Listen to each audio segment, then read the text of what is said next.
कहानी की शुरुआत में हमें एयरपोर्ट दिखाया जाता है, जहां हम ब्रैड नाम के एक पायलट को देखते हैं। वो तेजी से जहाज की तरफ जा रहा होता है और साथ ही साथ वीडियो कॉल पर अपनी बेटी से बात भी कर रहा होता है। उसकी बेटी कहती है कि आज सुबह मैंने न्यूज देखी थी, जिसमें बताया जा रहा था कि आप जिस एरिया में जा रहे हो वहाँ का मौसम बहुत ज्यादा खराब है, जिस वजह से और भी कई सारी फ्लाइट्स कैंसिल कर दी गई हैं। इसलिए आपको भी अपनी फ्लाइट कैंसिल करके घर वापस आना चाहिए। लेकिन ब्रैड मुस्कुराकर जवाब देता है कि मैं पहले भी कई बार ऐसे मौसम में सेफली जहाज उड़ा चुका हूँ, इसलिए तुम परेशान मत हो, मैं जल्द ही घर वापस आ जाऊंगा। ये सुनकर उसकी बेटी खुश हो जाती है और कॉल काट देती है। उसके बाद ब्रैड जहाज के केबिन में आकर को पायलट से मिलता है। को पायलट थोड़ा सा नर्वस था क्योंकि आज वो पहली बार फ्लाइट उड़ाने वाला था। तभी एक एयर होस्टेस आकर ब्रैड को बाहर बुलाती है, जहां एक पुलिस अफसर ब्रैड को बताता है कि इमरजेंसी की वजह से तुम्हें एक कातिल को अपने साथ ले जाना पड़ेगा, जिसका नाम टोनी है। टोनी एक बहुत ही ताकतवर और खतरनाक इंसान है जिस पर मर्डर का केस है और अब इसे जहाज के जरिए दूसरी कंट्री ले जाकर उम्र भर कैद के लिए जेल में डाला जाएगा। वो पुलिस अफसर ब्रैड से कहता है कि ये जिम्मेदारी हम तुम्हें इसलिए दे रहे हैं क्योंकि तुम एक काबिल और समझदार पायलट हो। ब्रैड मान जाता है और टोनी को सबसे लास्ट वाली सीट्स में बिठा देता है ताकि बाकी पैसेंजर्स को कोई परेशानी न हो। उसके बाद सभी पैसेंजर्स अपने सीट्स पर बैठ जाते हैं और ब्रैड जहाज के स्टाफ के पास आकर कंफर्म कर लेता है कि सभी पैसेंजर्स आ गए हैं, जिसके बाद जहाज टेक ऑफ कर लेती है। ऊंचाई पर पहुंचने के बाद ब्रैड जहाज को ऑटो पायलट पर लगाकर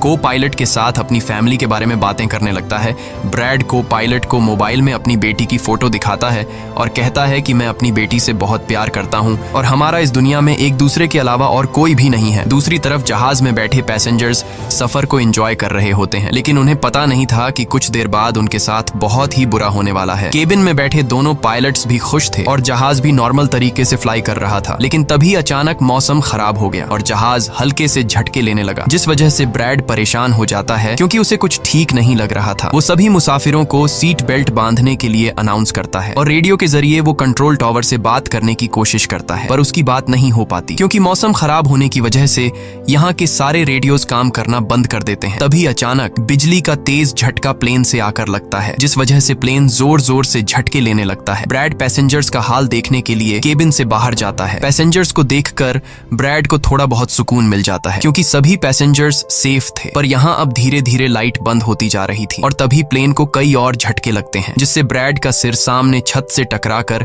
नीचे गिर जाता है और उसके माथे पर चोट लग जाती है। इस सूरत हाल को देखते हुए सभी पैसेंजर्स की हालत खराब होने लगी थी। ब्रैड जल्दी से वापस केबिन में आकर अपने साथी के साथ मिलकर प्लेन को संभालने में लग जाता है। ये उनके लिए काफी मुश्किल टाइम था। मौसम खराब होने की वजह से उन्हें आगे कुछ भी नहीं दिखाई दे रहा था। ब्रैड कहता है कि हमें प्लेन को नीचे लाना होगा क्योंकि अगर प्लेन को एक और झटका लगा तो प्लेन तबाह हो सकता है। ये लोग फौरन जहाज का अल्टीट्यूड कम करने लगते हैं और जहाज तेजी से नीचे की तरफ जाने लगता है। जहाज के अंदर मौजूद पैसेंजर्स काफी ज्यादा डरे हुए थे। तभी क्रिमिनल टोनी के साथ जो पुलिस अफसर आया होता है, उसके हाथ से मोबाइल छूट जाता है। वो अपने मोबाइल फोन को उठाने के लिए अपना सीट बेल्ट खोल लेता है, जिसकी मदद करने के लिए एक एयर होस्टेस भी अपना सीट बेल्ट खोलकर आगे आती है।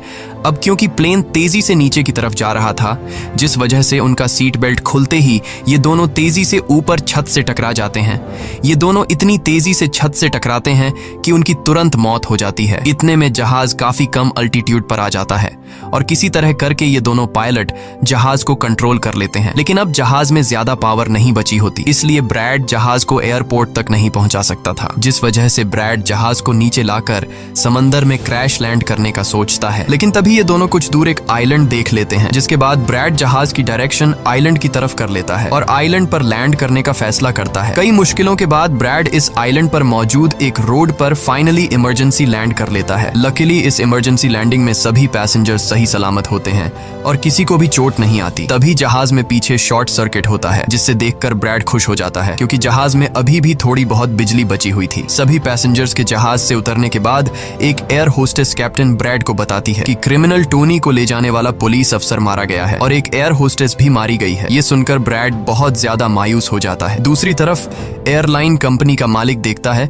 कि उसका एक जहाज अचानक गायब हो गया है क्योंकि उसने प्लेन को लैंड होते हुए नहीं देखा था और काफी देर से रेडियो खराब होने की वजह से उसका पायलट से कांटेक्ट भी नहीं हो पा रहा था। इसीलिए वो एयरलाइन कंपनी का मालिक स्कार्सडेल नाम के एक रेस्क्यू एक्सपर्ट को बुलाता है, जो ऐसे लोगों को ढूंढने का काम करता है जो मुश्किल में कहीं फंसे हुए होते हैं। एयरलाइन कंपनी का मालिक उसे कहता है कि मुझे मेरे प्लेन्स की सारी डिटेल्स चाहिए, जैसे वो कहाँ गया, उसके वर्कर्स और सभी पैसेंजर्स कहाँ हैं। जिसके बाद रेस्क्यू एक्सपर्ट अपने काम पर लग जाता है। दूसरी तरफ सारे पैसेंजर्स इस सोच में थे कि हम यहाँ क्यों उतरे हैं। ब्रैड सभी पैसेंजर्स को इकट्ठा करके समझाता है कि इमरजेंसी की वजह से हमें यहाँ उतरना पड़ा। प्लेन में अभी भी थोड़ी बहुत बिजली मौजूद है जिसे हम बाकी चीजों को ठीक कर लेंगे। तब तक आप लोग यहाँ आराम से रहें और आप लोग घबराइएगा नहीं, बहुत जल्द हम यहाँ से निकल जाएंगे। जिसके बाद ब्रैड प्लेन के पास आकर उसे ठीक करने में लग जाता है, पर वो देखता है कि जहाज में पावर काफी कम है, इसलिए उन्हें मदद का इंतजार करना होगा। ये लोग मैप निकालकर खुद ही अपनी लोकेशन देखने लगते हैं ताकि उन्हें पता चल सके कि आखिर ये लोग किस जगह पर हैं। ब्रैड का साथी को पायलट नक्शा देखकर बताता है कि हम एक प्राइवेट आइलैंड पर फंसे हुए हैं। ये जगह बहुत ही खतरनाक है। यहाँ पर ऐसे लोग हैं जो किसी सरकार या गवर्नमेंट की बात नहीं मानते। अगर इन लोगों ने हमें पकड़ लिया तो हमारी जान खतरे में पड़ सकती है और हमारी गवर्नमेंट भी हमें नहीं बचा पाएगी। ये सुनकर ब्रैड कहता है कि अब कहीं से भी करके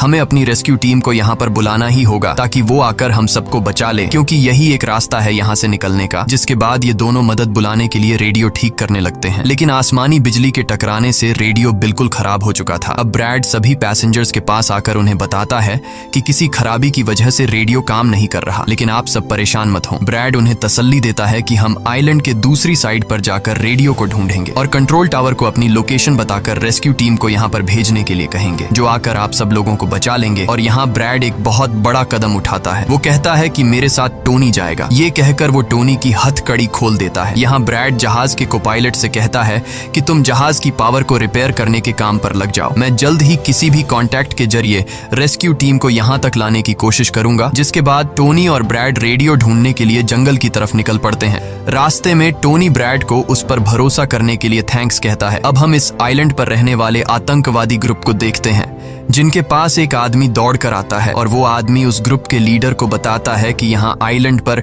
एक प्लेन आकर रुका है इमरजेंसी की वजह से और उसके अंदर बहुत सारे लोग हैं जो अलग अलग कंट्रीज से हैं। ये सुनकर ग्रुप का लीडर उस आदमी को कुछ पैसे देता है और ग्रुप का लीडर अपनी टीम से तैयार होने को कहता है। आइलैंड के जंगल में ब्रैड और टोनी आगे बढ़ रहे होते हैं। टोनी ब्रैड से पूछता है कि तुमने मुझे आजाद क्यों किया और अब मुझे कहाँ लेकर जा रहे हो। तब ब्रैड उसे कहता है क्योंकि मैं तुम्हारी वजह से सबको खतरे में नहीं डाल सकता और यहाँ एक खतरनाक आतंकवादी ग्रुप है जिसका मेरे साथ मिलकर तुम्हें सामना करना है। तब टोनी ब्रैड से कहता है कि मैं एक मिलिट्री बैकग्राउंड से हूँ और मैं यूएस मिलिट्री में कई साल ड्यूटी कर चुका हूँ। कुछ ही देर में पीछे से टोनी की आवाज आनी बंद हो जाती है। जब ब्रैड पीछे मुड़कर देखता है तो टोनी वहाँ नहीं था। वो ब्रैड से अपनी जान छुड़ाकर भाग चुका था और अब ब्रैड अकेले ही जंगल में आगे निकल पड़ता है। जंगल में आगे बढ़ते हुए ब्रैड एक खाली पड़ी फैक्ट्री में जाता है जहाँ वो एक टेलीफोन को ढूंढ लेता है, लेकिन वो पुराने जमाने का टेलीफोन खराब पड़ा हुआ था। जिसके बाद ब्रैड साइड पर लगे उस टेलीफोन के तार जोड़ने लगता है और टेलीफोन काम करने लग जाता है। ब्रैड जल्दी से कंपनी के हेल्पलाइन पर कॉल करता है। ब्रैड हेल्पलाइन को अपनी लोकेशन और सब कुछ बता देता है, लेकिन लाइन में कोई गड़बड़ी होने की वजह से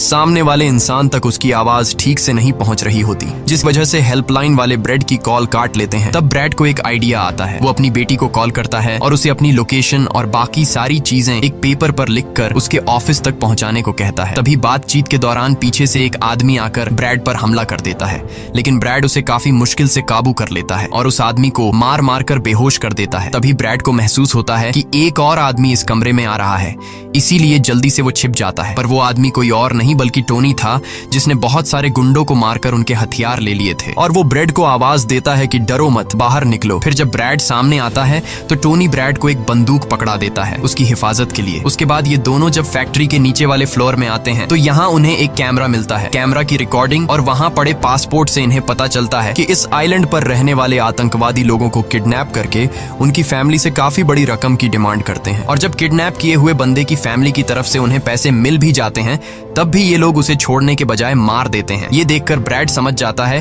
कि हमारे पैसेंजर्स भी खतरे में हैं। जिसके बाद ये दोनों बाहर निकलते हैं और सामने उन्हें एक गाड़ी दिखाई देती है। ये गाड़ी उस आतंकवादी की थी जो कुछ देर पहले ब्रैड के हाथों मारा गया। अब ये दोनों बाहर खड़ी गाड़ी में बैठ जाते हैं और अपने पैसेंजर्स की तरफ जाने लगते हैं। उधर सभी पैसेंजर्स ब्रैड के इंतजार में बैठे हुए होते हैं कि ब्रैड जल्द ही उनके लिए मदद लेकर आ जाएगा। तभी उन्हें किसी गाड़ी की आवाज आती है। गाड़ी की आवाज सुनकर ये लोग खुश हो जाते हैं और ये लोग समझते हैं कि ब्रैड उनके लिए रेस्क्यू टीम बुला लिया है। लेकिन ये रेस्क्यू टीम नहीं बल्कि इस आइलैंड पर रहने वाले आतंकवादी थे। वो लोग गोलियां चलाकर सभी पैसेंजर्स को डराने लगते हैं। उन गोलियों की आवाज ब्रैड और टोनी ने भी सुन ली थी, जिसके बाद ये लोग कार की स्पीड बढ़ाकर जल्दी से प्लेन तक पहुंचने की कोशिश करते हैं। आतंकवादी ग्रुप का लीडर एयर होस्टेस से सभी यात्रियों की लिस्ट मांगता है। डर के मारे जल्दी से एयर होस्टेस उसे लिस्ट ला कर दे देती है। फिर गैंग का एक आदमी को पायलट से पूछता है कि तुम्हारा सीनियर पायलट कहाँ पर है, जिस पर को पायलट बताता है कि किसी काम से वो जंगल में गया था पर अभी तक वापस नहीं आया। तभी वहां पर ब्रैड और टोनी भी पहुंच जाते हैं, लेकिन ये दोनों चुपके से दूर से इन लोगों को देख रहे होते हैं। इसी दौरान एक औरत वहां से भागने की कोशिश करती है, पर वो लोग गोली चलाकर उसे मार देते हैं। ये देखकर ब्रैड उनकी मदद करने के लिए जाता है, पर टोनी उसे रोक लेता है और टोनी कहता है कि तुम शांत रहो, अभी जाना ठीक नहीं। गैंग का लीडर सभी पैसेंजर्स को एक बस में बैठा लेता है और गैंग का लीडर अपने 2 साथियों को वहीं छोड़कर उनसे कहता है कि जाओ, जहाज के अंदर जो भी कीमती सामान है उसे ले आओ। जिसके बाद ये लोग सभी पैसेंजर्स को अपने अड्डे पर ले जाने लगते हैं। गैंग के जाने के बाद ब्रेड टोनी पर गुस्सा करने लगता है कि वो लोग हमारे पैसेंजर्स को ले गए और तुमने मुझे जाने ही नहीं दिया। जिस पर टोनी उसे समझाता है कि वो लोग काफी ज्यादा थे, अगर तुम चले भी जाते तो इतनी बड़ी आर्मी से अकेले नहीं लड़ पाते। अब ये दोनों प्लेन की तरफ बढ़ने लगते हैं और उन दोनों गुंडों को पकड़ लेते हैं जो प्लेन से कीमती सामान चुरा रहे थे। ब्रेड गन पॉइंट पर उनसे पूछता है कि तुम्हारा लीडर पैसेंजर्स को कहां पर लेकर गया होगा, जिस पर वो बताता है कि यहाँ से कुछ दूर हमारा एक अड्डा है और वो सब वहीं गए होंगे। दूसरी तरफ ब्रेड की बेटी रेस्क्यू एक्सपर्ट के पास ब्रेड का लिखवाया हुआ पेपर दे देती है, जिस पर प्लेन का लोकेशन और सारी जानकारी लिखी गई होती है। रेस्क्यू एक्सपर्ट सैटेलाइट की मदद से प्लेन की लोकेशन का पता लगा लेता है। उन्हें पता चल जाता है कि प्लेन एक आइलैंड पर फंसा हुआ है और उन्हें ये भी पता चल जाता है कि इस आइलैंड पर एक खतरनाक आतंकवादी ग्रुप है। इसके बाद वो रेस्क्यू ऑफिसर अपनी एक प्राइवेट आर्मी के कैप्टन को कॉल करता है और उसे ये सारी सिचुएशन समझाकर उस आइलैंड पर जाने को कहता है। प्राइवेट आर्मी का कैप्टन मान जाता है और अपने साथियों के साथ एक पैसों का भरा हुआ बैग और कई सारे वेपन्स के बैग गाड़ी में लोड करके उस आइलैंड पर जाने के लिए रेडी हो जाते हैं। दूसरी तरफ ब्रेड देखता है कि उन आतंकवादियों के ले जाने से पहले जहाज के को पायलट ने जहाज का पावर सिस्टम रिपेयर कर लिया था और ब्रेड देखता है कि जहाज में पावर वापस आ गई है, जिसे देखकर वो बहुत खुश हो जाता है। अब ब्रेड आने वाले प्राइवेट आर्मी टीम के लिए अपनी यूनिफॉर्म पर एक मैसेज लिखकर छोड़ देता है और टोनी के साथ उस जगह पर निकल पड़ता है जहां गैंग वाले प्लेन के सभी पैसेंजर्स ले गए थे। जंगल के रास्ते से होते हुए ये दोनों उन आतंकवादियों के अड्डे पर पहुंच जाते हैं और ये दोनों गाड़ी से निकलकर चुपके से उस जगह में घुस जाते हैं जहां वो सारे गुंडे पैसेंजर्स को डराकर उनकी वीडियोस बना रहे थे ताकि ये वीडियोस इनकी फैमिली को भेजकर उनसे पैसे वसूल सकें। दूसरी तरफ रेस्क्यू एक्सपर्ट की तरफ से भेजी गई प्राइवेट टीम भी प्लेन के पास पहुंच जाती है, पर उन्हें वहां जब कोई नहीं मिलता तो टीम का लीडर प्लेन के अंदर जाकर चेक करता है जहां उन्हें 2 लोगों की लाशें मिलती हैं। ये वो 2 लोग थे जिन्हें गैंग के लीडर ने प्लेन में से सारा कीमती सामान चुराने का कहा था, लेकिन ब्रेड ने उन दोनों को मार दिया। प्राइवेट टीम के कैप्टन को ब्रेड का छोड़ा हुआ मैसेज भी मिलता है जो उस आतंकवादी गैंग के अड्डे तक आने का रास्ता था। आतंकवादियों के अड्डे पर टोनी और ब्रेड चुपके से उन पर नजर रखे हुए थे और जैसे ही उन्हें मौका मिलता है ये दोनों चुपके से पीछे से आकर 2 आतंकवादियों को मार देते हैं। फिर ये दोनों चुपके से आगे बढ़ते हैं और एक कमरे के बाहर जा पहुंचते हैं। इस कमरे के अंदर सभी पैसेंजर्स को कैद करके रखा गया था। अब ब्रेड इन लोगों को छुड़ाना तो चाहता था, पर वहां बहुत सारे गार्ड्स पहरा दे रहे थे और ब्रेड के पास दरवाजे का ताला खोलने की चाबी भी नहीं थी। इसके बाद ये दोनों एक एक करके उन गार्ड्स को मार गिराते हैं और टोनी तो हथौड़ा उठाकर कई सारे गार्ड्स को हथौड़े से मार देता है। यहाँ ब्रेड एक गार्ड से चाबी लेकर उन पैसेंजर्स को कमरे से आजाद कर देता है। वो उनसे कहता है कि जल्दी से उसी बस में बैठ जाओ जिसमें तुम सबको आतंकवादियों ने यहाँ लाया था, और वो सभी जल्दी से उस बस में जाकर बैठ जाते हैं। तभी टोनी ब्रेड के पास आकर बताता है कि यहाँ से गाड़ी के जरिए बाहर निकलने का सिर्फ एक ही रास्ता है, मगर वहाँ कई सारे गुंडे बंदूक लिए खड़े हैं जो हमें देखते ही हम पर गोलियां बरसाना शुरू कर देंगे। जब ब्रेड पैसेंजर्स की तरफ देखता है तो वो सभी बहुत ज्यादा डरे हुए होते हैं। अब यहाँ ब्रेड अपनी जान को खतरे में डालते हुए एक फैसला करता है और टोनी से कहता है कि मैं वहां पर मौजूद सभी आतंकवादियों का ध्यान भटकाऊंगा और तुम मौके का फायदा उठाते हुए सभी पैसेंजर्स को यहाँ से ले जाना। अब पहले तो टोनी ब्रेड को ऐसा करने से मना करता है। वो कहता है कि ऐसा करने से वो लोग तुम्हें मार देंगे, लेकिन ब्रेड कहता है कि इसके अलावा हमारे पास और कोई दूसरा रास्ता नहीं है। ये सुनकर टोनी मान जाता है। ब्रेड वहां से निकलकर आतंकवादियों के पास आता है। वहां ब्रेड गैंग के लीडर से बात करता है कि मैंने हेल्प के लिए इन्फॉर्म कर दिया है, जल्द ही यहाँ पर रेस्क्यू टीम आ जाएगी, इसलिए सभी पैसेंजर्स को यहाँ से जाने दो। ये सुनकर सभी गैंग वाले ब्रेड पर हंस पड़ते हैं और ब्रेड को पीटने लग जाते हैं। गैंग का हेड कहता है कि ऐसे कैसे छोड़ दूं, पैसों के बिना मैं किसी को नहीं छोड़ता। और अब जैसे ही ये लोग ब्रेड को मारने वाले होते हैं, तभी वहां पर प्राइवेट रेस्क्यू टीम पहुंचकर आतंकवादियों पर हमला कर देती है और काफी देर तक गोलीबारी करने के बाद गैंग के कई सारे लोगों को मारकर वो ब्रेड को छुड़ा लेते हैं और ब्रेड को बस में उठाकर यहाँ से निकल जाते हैं। यहाँ गैंग का लीडर देखता है कि उसके कई सारे साथियों के साथ उसका छोटा भाई भी मारा गया। ये देखकर वो बहुत ज्यादा गुस्सा हो जाता है और कसम उठाकर कहता है कि वो इन लोगों में से एक को भी नहीं छोड़ेगा और सभी को चुन चुन कर मारेगा। इसके बाद वो अपनी टीम से कहता है कि जल्दी से तैयारी कर लो, हम जल्द ही इन लोगों को मारने के लिए निकलेंगे। बस में प्राइवेट टीम का कैप्टन सभी को बताता है कि हम बस 5 लोगों की छोटी सी एक प्राइवेट टीम है जो बस तुम्हें यहाँ बचाने के मिशन पर आए हैं और हम कोई रेस्क्यू टीम नहीं है। रेस्क्यू टीम को यहाँ आने में कुछ टाइम और लगेगा। ये सुनकर ब्रेड घबरा जाता है और कहता है कि हमारे पास टाइम नहीं है क्योंकि गैंग वाले जल्द ही हमारे पीछे आएंगे और हमें देखते ही मार डालेंगे। पर मेरे पास एक आइडिया है। जहाज के पास पहुंचते ही ब्रेड सभी पैसेंजर्स से कहता है कि जहाज में पावर वापस आ चुकी है, यानी अब जहाज स्टार्ट हो जाएगा और हम लोग फौरन यहाँ से निकल जाएंगे। इसलिए आप सब लोग जल्दी से जहाज में बैठ जाओ क्योंकि हम रेस्क्यू टीम का इंतजार नहीं कर सकते। उन्हें यहाँ आने में वक्त लगेगा और अगर हम यहाँ रुके तो उन आतंकवादियों के हाथों मारे जाएंगे। ये सुनकर सारे लोग प्लेन में बैठ जाते हैं जबकि ब्रेड प्लेन की तमाम चेकिंग करने में लग जाता है और प्राइवेट टीम के लोग पहले से आने वाले खतरे के लिए तैयार बैठ जाते हैं। तभी अचानक वो आतंकवादी ग्रुप आकर उन पर हमला कर देता है, जिन्हें देखकर प्राइवेट टीम उन्हें रोकने में लग जाती है और यहाँ दोनों तरफ से काफी गोलीबारी होती है। पर इस प्राइवेट टीम के पास काफी अच्छी गन्स थी जिस वजह से वो बहुत सारे गुंडों को मार देते हैं। ब्रेड जल्दी से प्राइवेट टीम के लीडर को बताता है कि मैं अगले 5 मिनट बाद जहाज को स्टार्ट करने वाला हूँ और तुम सब भी जल्दी से जहाज में चढ़ जाना। इसके बाद ब्रेड टोनी के पास जाता है और उसका शुक्रिया अदा करता है कि तुमने मेरे इतने मुश्किल वक्त में साथ दिया। ब्रेड खुद को गोलियों से बचाते हुए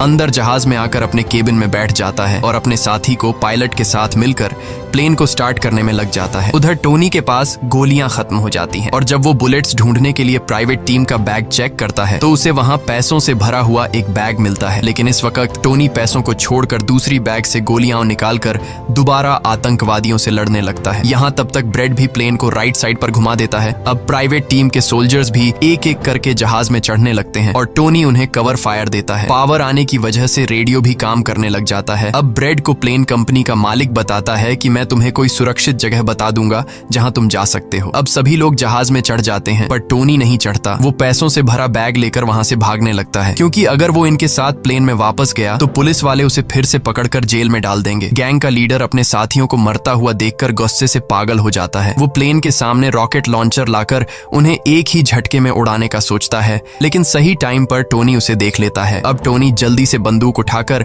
उसे शूट करके मार देता है और सभी लोगों की जान बचा लेता है। ये देखकर ब्रेड टोनी के इस काम से बहुत खुश हो जाता है और ब्रेड अपनी पूरी ताकत लगाकर प्लेन उड़ाने में कामयाब हो ही जाता है। ये देखकर टोनी सभी पैसेंजर्स और ब्रेड के लिए खुश होता है और पैसों का भरा हुआ बैग लेकर जंगल की तरफ भाग जाता है। ब्रेड जहाज को इस आइलैंड से दूर ले जाता है और जहाज का मालिक उसे एक एयरपोर्ट के बारे में बताता है जहां ये लोग जा सकते थे, जो अब इनके काफी करीब था। ब्रेड एयरलाइन कंपनी के मालिक की बताई हुई जगह की तरफ जहाज को ले जाता है, लेकिन तभी एक बार फिर जहाज के इंजन में आग लग जाती है और जहाज तबाह होने लगता है। इसलिए ब्रेड दोबारा से इमरजेंसी वार्निंग ऑन करता है और धीरे धीरे जहाज को नीचे रनवे पर लाने की कोशिश करता है। फाइनली बड़ी मुश्किल के बाद ब्रेड जहाज को रनवे पर उतार देता है और सब लोगों की जान बच जाती है। ब्रेड और उसका साथी को पायलट काफी खुश हो जाते हैं। उधर प्लेन कंपनी का मालिक और उसकी टीम भी बेहद खुश थी। अब ब्रेड पैसेंजर्स का हाल देखने के लिए पीछे जाता है तो वो देखता है कि सभी पैसेंजर्स सेफ हैं और ये देखकर उसके दिल को सुकून मिल जाता है। वहाँ खड़े सभी पैसेंजर्स ब्रेड के लिए तालियां बजाने लगते हैं और ब्रेड का शुक्रिया अदा करते हैं। कुछ ही देर में वहाँ उनके लिए रेस्क्यू टीम भी आ जाती है, जिसे देखकर सभी पैसेंजर्स खुश हो जाते हैं। यहाँ ब्रेड सभी पैसेंजर्स को रेस्क्यू टीम के साथ भेज देता है और कैप्टन फाइनली सुकून की सांस लेते हुए जहाज की सीढ़ियों पर बैठकर अपनी बेटी से कॉल पर बात करता है। इसी के साथ ये कहानी खत्म हो जाती है। अगर आपको वीडियो अच्छी लगी हो तो हमारे चैनल को सब्सक्राइब और वीडियो को लाइक जरूर कीजिएगा।